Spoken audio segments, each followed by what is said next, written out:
The wave doesn't warn him. One moment, Daven Ser is securing cargo nets in the hold of the Pallid Star, a mid-grade courier freighter 3 days out of port, and the next the hull is gone and the ocean is everywhere. Black, cold, indifferent. He surfaces once. He sees fire on the water. He doesn't see anyone else. He swims for 11 hours. The island has no name on any map. It is a rock shelf with jungle on top, a freshwater stream cutting through the eastern face, and zero human infrastructure. Daven washes up with a shredded life vest, one waterproof watch, and nothing else. He is 31 years old. Fiancée named Selah who works the front desk at his family's courier depot. He has a younger sister who runs the books. He has a company, Sir Transit. 4 vans and a loyalty client list his father built over 20 years, waiting for him to come home. None of that saves him now.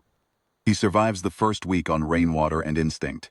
The second week he finds fruit he can't name and eats it anyway. The third week, he builds a shelter out of driftwood and cargo netting that washed up behind him. And behind the netting, in a crack in the rock shelf, he finds the container. It is black, matte, military-grade waterproof, stenciled on the side in faded yellow. Vestral Group, classified logistics payload, do not open.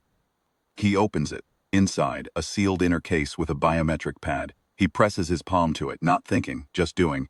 The way a starving man tries every door, and the pad lights green. Survivor's Codex, dormant unit activated identified. Daven Ser, logistics operator, tier, unranked function. Environmental resource analysis, adaptive survival optimization endurance token. Accumulation, active current token count, 0 note. Every hardship logged is a token earned. Every token is power stored. He stares at the floating status window for a long time. Then he closes his eyes, opens them, and it is still there. He goes back to surviving. Day 12. He catches fish with a wire snare. 4 token resource acquisition, improvised. Day 19. He resets a dislocated shoulder against a tree trunk, alone in the dark. 11 tokens, physical endurance, severe. Day 34. Codex highlights a mineral deposit in the stream bed. He processes it into a crude water filter. 7 tokens, environmental optimization. The Codex doesn't do the work for him. It reads the environment, terrain, resources, threat vectors, and shows him the optimal path. He still has to walk it. Every day he does. Every day the token count rises. Back in the city on day 21, Vestral Group's maritime recovery team files a final report. No survivors located. The Pallid Star's wreckage is classified as a total loss. Legal declarations of death follow for the crew. Daven Ser, declared deceased. His estate, such as it is, enters probate. His sister Anya fights it for 6 months. His supervisor at the regional logistics firm that contracted with Sir Transit, a man named Mace Colvin, smooth-voiced, always in press shirts, always the first to put a hand on Devon's shoulder, tells Anya gently that it's time to move on. He starts visiting Selah 3 weeks after the declaration. He tells her Davin would have wanted her to be happy. Sir Transit misses a major contract renewal while Anya is buried in legal paperwork. Vestral Group, the same conglomerate that owned the Pallid Star, moves in with an acquisition offer. The number is insultingly low. Anya holds out for 4 months, then the debts mount and she signs. Mace Colvin, who has been quietly steering Vestral's regional acquisitions as a consultant, pockets a referral bonus.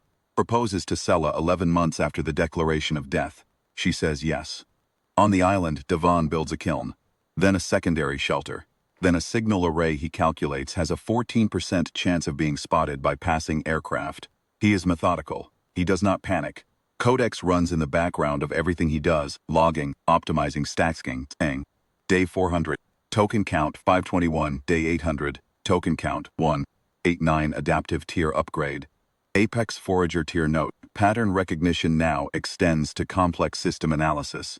Has demonstrated survival in zero-resource environments. Contextualization available for human economic systems. He reads that last line 3 times. Human economic systems. He thinks about the Vestral Group stencil on the container. He thinks about why a classified logistics payload was on that route.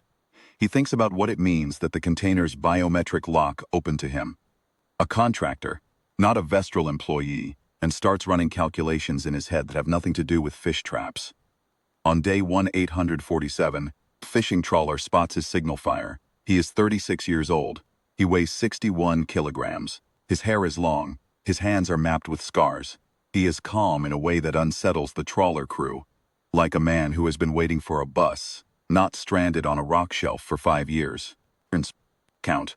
1-847.4 World rank. Unregistered codec status. Full adaptive unlock environmental scope expanded to logistics networks, financial infrastructure, organizational hierarchy.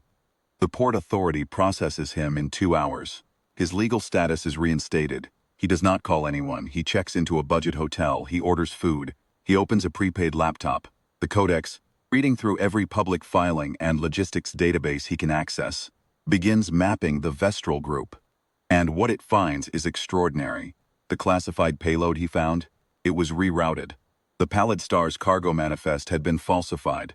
Vestral's internal logistics division, the one Mace Colvin now runs, had been using the freighter to move unregistered goods through a regulatory blind spot. When the storm sank the ship, the payload was the only thing they were desperate to recover. The biometric lock opening to Davin's hand is not a mystery. His contractor ID had been enrolled in Vestral's system years earlier as part of a routine third-party access audit. They forgot to scrub it. Codex. System analysis. Vestral Group Logistics Division fraudulent manifest irregularities identified. 34 shipments over 48 months regulatory exposure. Critical optimal path. Document. Submit. Wait. Davin does not hire lawyers. He does not make speeches. He builds a file the way he built shelters on the island. Methodically. Every joint load bearing. Nothing decorative. Shipping logs. Falsified weight declarations. The referral bonus Mace received for the Serre Transit acquisition cross-referenced against the date of Davin's death declaration, which Mace had quietly expedited through a legal contact. That one is personal. He submits the file anonymously to the Regional Freight Regulatory Authority on a Tuesday morning. Then he walks to his sister's apartment. Anya opens the door. She doesn't speak for a long time. When she does, her voice is a whisper. "You're so thin." "I was on an island," he says. "Fine." He is inside for 2 hours. When he leaves, Anya is already calling her former clients. The OR-EFRA investigation moves fast. Vestral Group had enemies in the industry, competitors who had been waiting for precisely this kind of opening. The 34-shipment fraud file is airtight. Within 6 weeks, Vestral's logistics division is under full regulatory suspension. Their government contracts evaporate. The stock price drops 40% in 3 sessions. Michael Colvin's role as the division's acquisition consultant puts him inside the blast radius.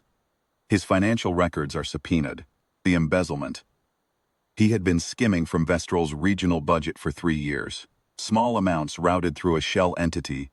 Surfaces in week 2 of the audit. He is arrested on a Wednesday. Footage of him being walked out of the Vestral regional office plays on 3 business news channels. Sela watches it on her phone in the parking lot of the building where she works. She sits in her car for a long time. She drives to Anya's depot, Serre Transit's old address, where Anya has already re-signed the lease with 2 of the original clients.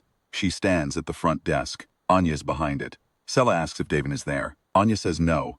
Davin is at the Port Authority, completing the formal salvage claim on the classified container, which, now that Vestral's division is suspended, reverts to the finder. The Codex estimated its residual market value at 4 times what Vestral paid for the Serre Transit acquisition. Codex final log hardships survived. 1 Satan 40 systems dismantled. 1 Apex Forager status. Permanent world rank. Above classification note. The environment has changed. The host has not. Proceed. He walks out of the Port Authority building into the afternoon sun. The city is loud after 5 years of wind and water and silence. He doesn't mind it. Serre Transit opens its 5th van 2 months later. The Vestral Group's regional contracts, the ones that haven't been dissolved by regulators, are quietly absorbed by 3 competitors. Mace Colvin's trial date is set for the spring. The file Davin submitted is Exhibit A. The man they declared dead stands in the depot his father built, watching Anya update the route board. She writes a new client name in the top slot. The largest regional contract Serre Transit has ever held. She turns around and grins at him. He looks at the board for a moment. Then he nods. The island built him into something the city never could have. They took 5 years from him. He took everything they had. He was fine with that math.